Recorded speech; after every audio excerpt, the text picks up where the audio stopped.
I feel like a lot of people won't be happy if Canelo Alvarez simply beats Terence Crawford in September of 2025. I think people want to see a stoppage. And I feel like, you know how the boxing world is, they'll never give you your just due. But for Canelo Alvarez, you know, they may criticize him if he gets a stoppage win against Terence Crawford. They might say, hey, you know, you were supposed to do that. The guy flew up weight classes and dared to be great against you. You were supposed to beat him. He's a smaller man. They're going to make excuses about it.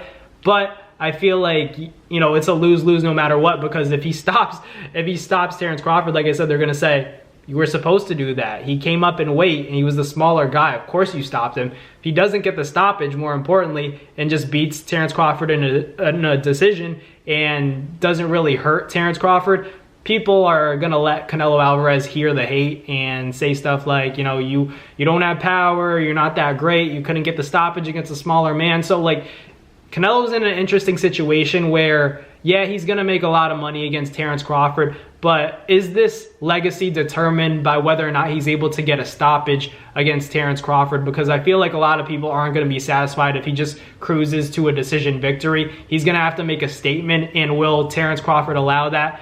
In my opinion, I don't think Terence Crawford's going to come in there to lay down. Some people have been saying that, you know, telling me, because I think Terence Crawford has a good chance of winning this fight. I don't favor him, but I think it's close to a 50-50 fight, if not a 60-40 fight in favor of Canelo Alvarez.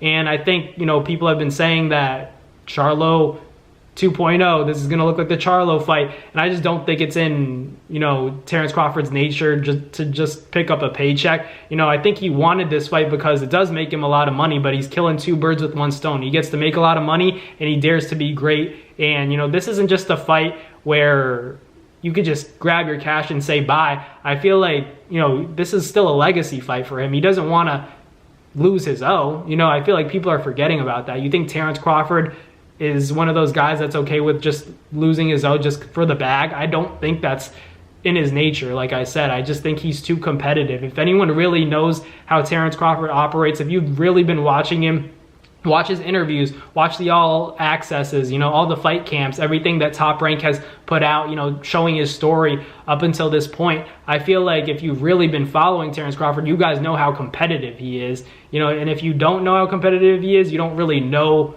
him as a fighter. I'm not saying I'm his best friend, but this guy's competitive. This guy goes in there to win no matter what he's doing. If you play basketball with him, he's going to want to beat you at basketball. You play darts with him, he's going to want to beat you at darts.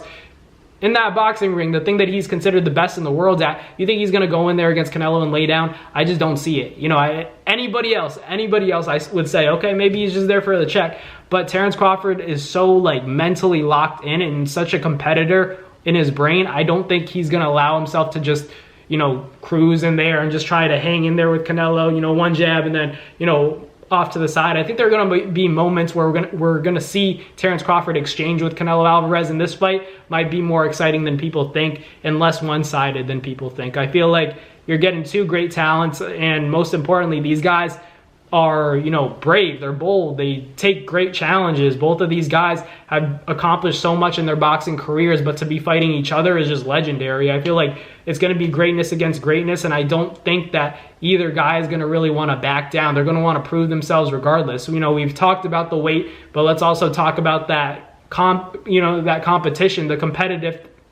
competitiveness that's going to be brought out of Terence Crawford. You know, it's not all about the weight. Sometimes it's about how intense an individual is inside that ring and outside of the ring. Terence Crawford doesn't have an off switch. I think Canelo Alvarez, he's calm and, you know, chill outside of the ring, but Terence Crawford, when it's fight week, you can tell, you could look in his eyes and say, this guy doesn't know when to turn that switch off. He's talked about it before. He doesn't know how to, you know, lock out. Once he's locked in, that's who he is for that whole week until the job is done. So I don't see Charlo 2.0. I don't see Crawford going there to just lay down. And more importantly, I think Canelo Alvarez, to make a real statement, is going to have to stop Terence Crawford. I don't think that the fans are going to be satisfied with a decision win against Terence Crawford for Canelo Alvarez. They want to see Canelo go in there and stop him and show him, you know, why there are weight classes for a reason. That's just my opinion. But let me know in the comments what you guys think. Canelo Alvarez versus Terence Crawford. Does Canelo need a knockout? I think he,